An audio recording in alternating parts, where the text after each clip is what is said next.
श्रीकृष्णाय दुवंशदीपकवरा विज्ञानलीळाकरा श्रीदत्ता ऋषिवंशत्रिकुमरा श्रीचक्रपाणिपरा श्रीमद्भारवती चरा प्रभुपरा नीलेपजीओदरा श्रीमच्चक्रधरा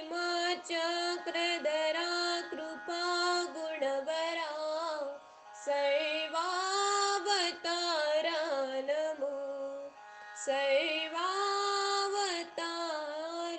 नमो। श्री गोपाल कृष्ण महाराज की जय। अध्याय 6। फळांची आशा सोडून इंद्रिय भोगविषयी अनासक्त वासनाशून्य होऊन प्रपंचात राहून परमेश्वराचे ध्यान व उपासना करतो तो निष्काम कर्मयोगी। प्रपंचाचा घरदार मुलबाळे सांसारिक कर्माचा त्याग करून निष्कामतेने परमेश्वराचे ध्यान उपासना करतो तो संन्यासी।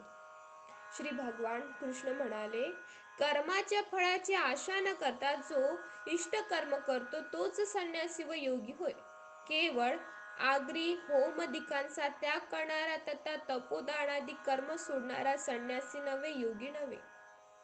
हे अर्जुना, ज्याला संन्यास असे म्हणतात त्यालाच तू योग असे समज।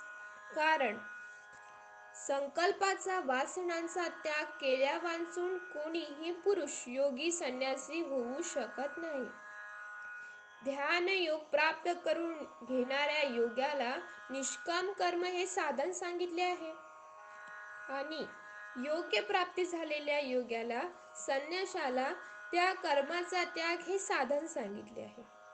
जेव्हा मुमुक्षूचे पण इंद्रिय भोगांच्या आणि कर्मांच्याही ठिकाणी अनासक्त व वासना शून्य होते तेव्हाच त्याला योगरूढ झाला असे समजावे।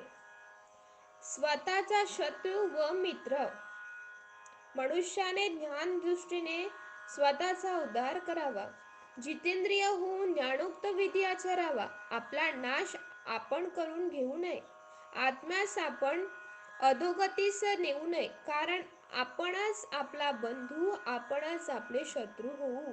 ज्याचे मन इंद्रिय वश केले, अष्टस्वभावाचे नियमन केले, यथाविधी निष्काम कर्म आचरतो तो स्वतःचा बंधू आहे व ज्याने मन इंद्रिय देह यांचे नियमन केले नाही तो आपणच आपला शत्रू होय।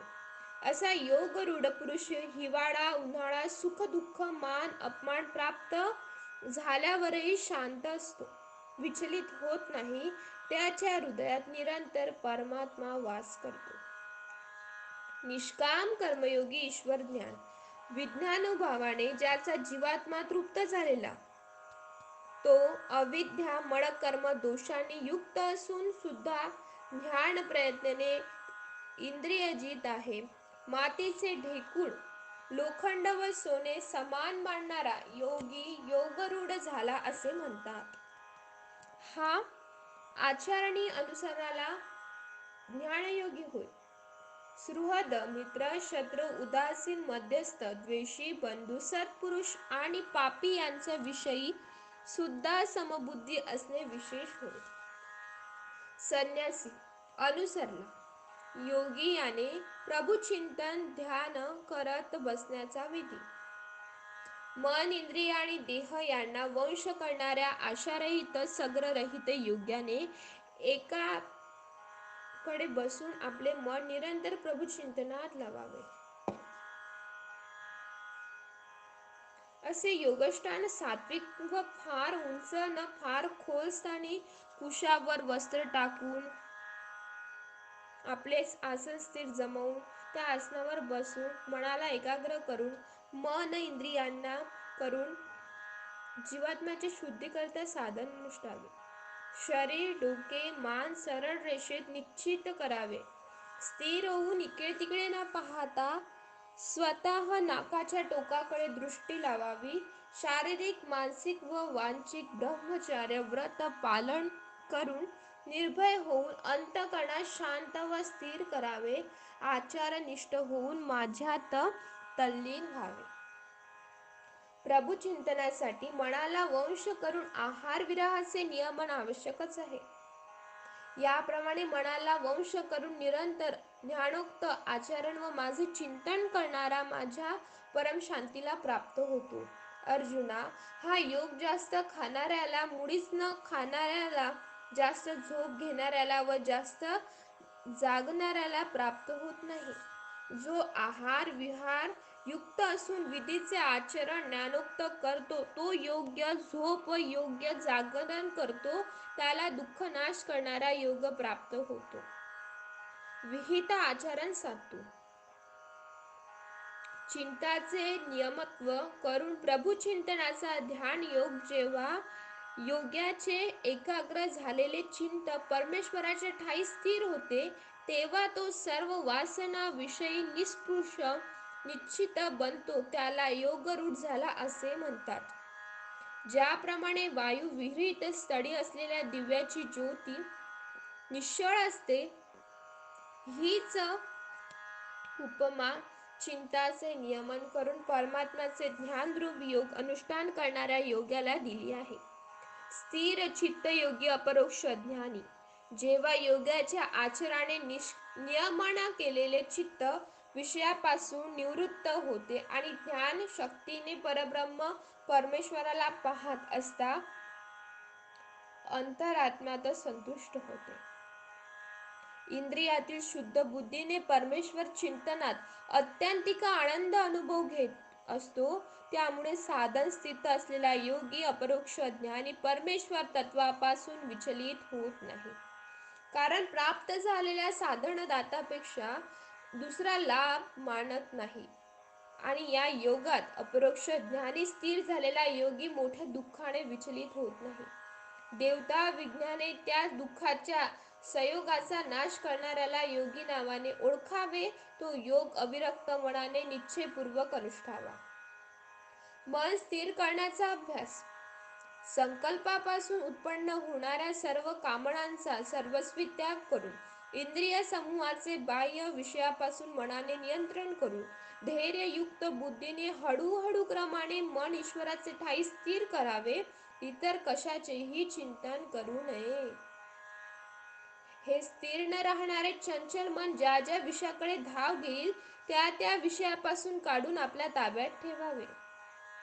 कारण ज्याचे मन निर्व्यापार झाले, रजशांत झाले व मळ नासले, अशा ब्रह्मासारख्या शुद्ध बनलेल्या या योग्याला उत्तम सुख प्राप्त होते. याप्रमाणे निरंतर तथा योग्य वर्तन करीत असता जीवात्मा दोषरहित होऊन सहजच परब्रह्म परमेश्वर संबंधी सुखास प्राप्त होतो. परमेश्वर व्यापक, जीव देवता प्रपंच व्यापक, सर्व जडचेतन पदार्थात परमेश्वर समान व्यापक आणि सर्व जडचेतन पदार्थ परमेश्वर रूपात व्याप्य समाविष्ट झाले असे सर्वत्र समबुद्धी असलेला ज्ञानी योगी पाहतो. जो योगी मला व्यापक भावे सर्व ठिकाणी पाहतो, सर्वांना माझ्या स्वरूपात पाहतो, त्याला मी असन्निधान देतच नाही व तोही माझ्या कधी दृष्टीआड होत नाही. जो योगी सर्व व्यापक मला परमेश्वराला एकट्याला अनन्य भावपूर्वक भजतो, तो योगी सर्व प्रकारे सर्वत्र असूनही माझ्यात मतपरायण असतो. जो योगी स्वतःवरून सर्वांच्या सुखदुःखाचा अनुभव करतो, तो योगी परमश्रेष्ठ होय. मन चंचल घातकी अभ्यास सवय वैराग्याने आवरले जाते. अर्जुन म्हणाला, हे मधुसूदना, साम्य बुद्धीने प्राप्त होणारा जो हा योग तुम्ही मला सांगितला, तो मनाच्या चांचल्यामुळे कायमचा स्थिर राहील असे मला वाटत नाही. कारण हे श्रीकृष्णा, मन हे चंचल घातकी हट्टी व बलिष्ठ आहे. त्याचा निग्रह करणे वाऱ्याची मोट बांधण्यासारखे अत्यंत कठीण वाटते. श्री भगवान कृष्ण म्हणाले, हे अर्जुना, निसंदेह मन चंचल निग्रह करण्यास कठीण आहे, परंतु अर्जुन अभ्यासाने व वैराग्याने ते आवरले जाते. ज्याचे मन स्वाधीन नाही त्याला हा योग साधने कठीण, परंतु जे मनाचा निग्रह करण्याचा प्रयत्न करतात त्यांना उपयोगाने प्रयत्नाने योग प्राप्त होतो, असे माझे मत आहे. योग्य भ्रष्ट परमेश्वर भक्त ब्रह्मविद्या ज्ञानी आणि श्रद्धायुक्त असून आचरण सोडले तरी तो भ्रष्ट न होता पुनःसिद्धीला प्राप्त होतो. अर्जुन म्हणाला, हे श्रीकृष्णा, श्रद्धायुक्त असून आचरण सोडलेला योगापासून विचलित झाल्यामुळे योगाच्या सिद्धीला प्राप्त होत नाही तर कोणाच्या गतीला प्राप्त होतो. हे भगवंता, ब्रह्मप्राप्तीच्या मार्गातून मोहित झालेला आश्रयरहित होऊन छिन्न विछिन्न झालेल्या ढगाप्रमाणे भ्रष्ट तर होत नाही ना. हे भगवंता, माझ्या संशयाचे फक्त आपणच निरसन करू शकता. तुमच्याशिवाय कोणी या संशयाचे निरसन करू शकणार नाही. श्री भगवान कृष्ण म्हणाले, त्या पुरुषाचा या लोकात काय किंवा परलोकात काय कोठेच नाश होत नाही, कारण त्याने एकदा कल्याणाचा मार्ग धरल्यावर त्याची दुर्गती होतच नाही. तो योग्यभ्रष्ट पुरुष फार काळपर्यंत चैतन्य प्राप्ती होऊ ते फळ भोगल्यावर पवित्र अशा श्रीमंताच्या घरी जन्म घेतो अथवा बुद्धिमान योगी याच्या कुळी जन्माला येतो, कारण अशा प्रकारचा जन्म या लोकी फार दुर्लभ आहे. अर्जुना, योगी याच्या घरी जन्म झाल्यावर पूर्व देहांतील बुद्धी व संस्कार प्राप्त होतात आणि त्यानंतर पुन्हा सिद्धी करता प्रयत्न करतो. पूर्वजन्माच्या संस्काराने तो ज्ञान योगाकडे आकर्षिला जातो. ज्ञान योगाची जिज्ञासा झाली म्हणजे वैदिक कर्माचा त्याग करतो. मागील अनेक जन्माचे संस्कार प्रयत्नपूर्वक आचरणाने सर्व पापरूपी विघ्ने दूर होऊन शुद्ध झालेला ज्ञानयोगी परम गती म्हणजे परमेश्वर मोक्षाला प्राप्त होतो. अर्जुना, योगी तपस्यापेक्षा श्रेष्ठ आणि ज्ञानीयापेक्षा कर्मकांडापेक्षा पण योगी श्रेष्ठ. म्हणून तू योगी हो.